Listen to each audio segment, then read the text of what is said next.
우리가 비약한다라고 하는 것은 무엇일까라고 생각해 봤어요. 이렇게 비행기가 활주로를 탁 타고 올라가서 하늘로 오르는 것, 이게 비약이죠. 네. 날 비자에 띄어를 약자인데요. 우리 비약할 수 있습니다. 그런데 이게 말과 행동은 좀 다를 것 같아요. 이 사진은 제가 이제 지지난주에 인천에 갔다가 동화마을이라는 곳에 갔더니 그렇게 스파이더맨을 만들어가지고 지붕 꼭대기에 붙여놨어요. 그래서 사진을 찍었고, 제가 만약 우리 선생님들한테 내가 내일 스파이더맨이 될 거야 라고 그러면 다 웃으실 거예요. 뭐 말도 안 되는 말을 비약하지 말아라 이렇게 얘기하실 겁니다. 말이나 생각 이런 것들은 비약할 수 있죠. 얼마든지 비약할 수 있습니다. 비약이란 말은 말이나 생각 등이 논리의 순서나 단계를 제대로 거치지 않고 건너뛰는 것을 비약이라고 하는 거예요. 말은 그럴 수 있습니다. 그러나 우리는 그 말 속에서 이 말의 위대함, 또 무서움 같은 것들을 잊고 비약하는 경우가 있어요. 근데 인생의 삶은 어떻습니까? 인생의 삶을 비약할 수 있나요? 이 비약이라는 말을 가장 멋지게 썼던 분이 한 분 계셔서 제가 찾아봤더니 우리 토지를 쓰신 박경리 선생이 이런 얘기를 했어요. 이 글은 그 토지 서문에 본인이 이 토지를 쓰면서 거쳐야 될 그 괴로움, 역경 이런 거에 관한 얘기라고 생각이 되는데, 앞으로 나는 내 자신에게 무엇을 언약할 수 있을 것인가? 하기 싫으면, 그래서 포기하면 아마 좌절할 것이고, 만약 저항한다면 그러면 방어하게 될 것이다. 그리고 만약 비약하고 싶다면 도전해라. 이렇게 얘기했습니다.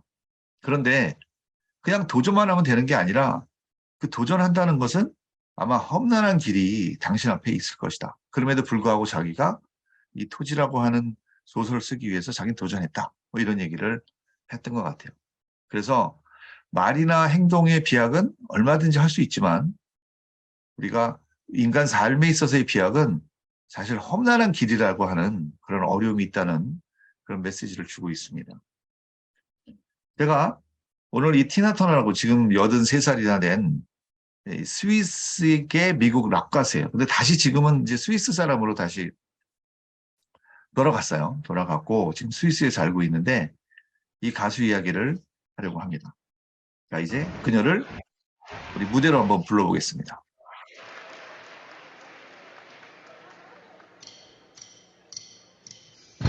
우리는 simply the best예요. 간단하면 그게 가장 좋은 거야. 자기 사랑하는 사람한테 이것저것 따지지 말고 난 네가 제일 좋아라고 하는 노래를 이렇게 멋지게 하고 있습니다. 1957년부터 가수 활동을 시작합니다. 그러니까 이제 지방 도시에서 노래를 잘했던 것 같아요. 이제 노래를 하는 무명 가수였는데 옆에 있는 이 아이크 터너라고 하는 그 당시에 기타를 잘 치는 남자를 만납니다. 그리고 이 남자 노래 잘 못해요. 그러다 보니까 이제 노래 잘하는 누가 필요했겠죠. 그래서 둘이 듀엣을 하게 되는데 나중에 이제 결혼까지 하게 됩니다. 그래서 아이크 터너하고 16년간 57년부터 대략 70년대까지 좋은 활동을 벌이고 있었죠. 자기 노래도 하긴 했지만 특히 이제 다른 사람들의 노래, 히트했던 노래를 다시 자기네 스타일로 바꾸는, 보통 이제 커버송이라고 하는 그런 장르의 노래도 되게 많이 불렀는데, 이 두 사람이 했던 노래 중에 가장 인기 있었던 것 중에 하나는 뭐라 하면 우리가 잘 알고 있는 프라우드 메리가 있어요. 그죠? CCR, 크리덴스 클린워터 리바이벌이라고 했던 이 락 밴드의 노래 프라우드 메리 한번 들어보시죠. 이 마지막 장면은 태권도 하는 것 같지 않으세요? 네, 태권도 하는 것처럼 이렇게 하는 모습을 봤는데요. 이태리에 가서 이제 공연하는 장면입니다. 두 사람이 계속해서 인기를 끌었으면 좋겠지만 76년에 해체를 하게 돼요. 네, 근데 이제 원인은 남편이 이제 코카인을 했고, 코카인을 하는 남편을 둘 수는 없었죠. 그래서 이혼합니다.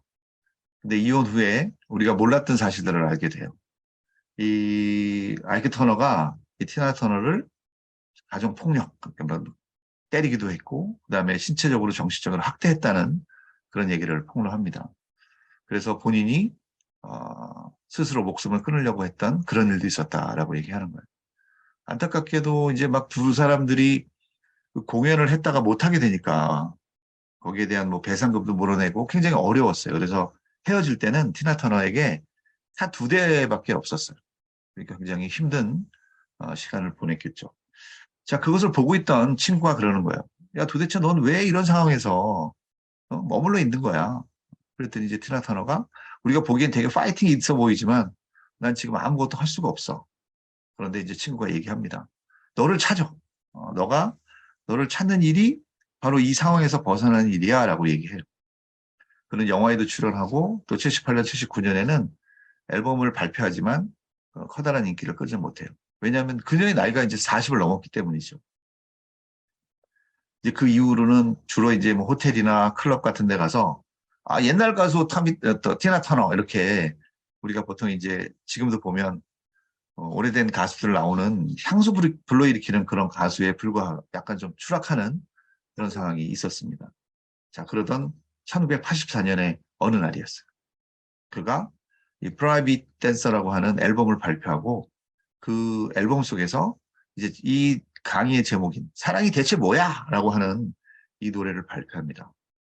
이 노래를 발표한 이후에 그는 우리가 잘 알고 있는 퀸이 공연했던 윈블리 장에서 단독 콘서트를 하게 됩니다. 한번 보시죠. 네, 저는 이 노래를 뭐 많이 들었지만 들을 때마다 이제 힘이 확 느껴지는데 이 What Love Got to Do With It, 예, 사랑이 도대체 뭐야? 그까짓 게라고 하는 이 노래는 이제 이 두 사람이 아이크 터너하고 둘이 활동을 했지만 사실 빌보드 차트 1위를 한 번도 하진 못했어요. 그런데 이제 싱글 차트에서 1위를 하고요. 그때 나이가 44살이었습니다. 그래서 핫 100에 올랐던 최고령 여성 아티스트가 되었고 1985년도 그 다음에 그래미 어워드에서 올해의 레코드상, 올해의 노래상, 베스트 여성 팝 보컬 퍼포먼스상을 타게 되는 거예요. 근데 1985년에 이 티나 터너가 탄 상의 의미는 또 뭐냐면 사실 80년대 초반은 마이클 잭슨의 시대였어요. 마이클 잭슨이 전 세계를 휩쓸던 시대이기 때문에 대부분은 다 마이클 잭슨의 차지였죠. 올해 레코드 노래는 대부분 다 마이클 잭슨이라는 건데 그거를 뛰어넘는 그런 성과를 올리게 됩니다. 그래서 특히 마이클 잭슨이 전체적인 흑인들의 어떤 지위 같은 것들을 공고히 하는데 역할을 했다면 그 중에서도 아프리카계 미국인 여성의 지위를 높이는 역할을 했다라고 하는 평가를 받게 되죠. 그래미상을 12번이나 타고 하늘 1억 장 정도 팔았으니까 엄청난 성공을 거뒀다 할 수 있습니다. 로큰롤의 여왕으로 등극한 44살의 티나 터너는 이런 매력이 있다고 생각해요. 어떻게 보면 처음 듣는 사람은 좀 나에게 막 이렇게 달려오면 무서울 것 같아요. 모습이. 예. 그렇지만 그 흑인 특유의 브루스한 뮤직 그리고 또 듣고 있으면 뭔가 에너지를 느낄 수 있는 강렬한 활력을 주는 음악이 이 티나 터너의 매력이라고 생각됩니다. 그 남편과 이혼하고 어려움의 시기에서도 사실 이 84년에 이 순간을 위해서 아마 조금씩 비약을 했다고 전 생각이 됐어요. 그래서 이 작은 비약을 쌓아 올렸고 큰 비약을 만든 팝 역사상 가장 멋진 컴백 무대를 이 웸블리 구장에서 보여줬다고 생각이 됩니다. 자, 티나 터너의 메시지는 뭘까요? 이 노래의 메시지는. 이제 보시는 그 공연 중에 아까 보셨던 공연 중에 본인이 얘기하는 거예요. 너희들 찾아라. 나도 44살에 이렇게 다시 그 부활하지 않았느냐.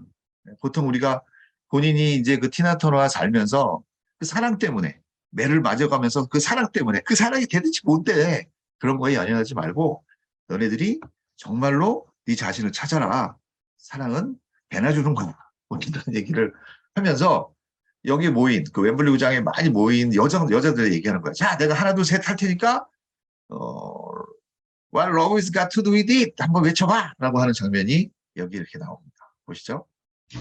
사실 무언가를 이루지 않고 말로만 하는 것은 다른 사람의 감동을 이끌어내기 쉽지 않다고 생각해요. 하지만 이 티나 터너는 본인의 어려움을 극복하고 이제 최정상으로 올라서 내가 이렇게 했으니 너희들도 한번 도전해봐라라고 하는 메시지가 훨씬 더 우리 그 젊은 여성들에게 메시지를 주었지 않나 이런 생각이 듭니다.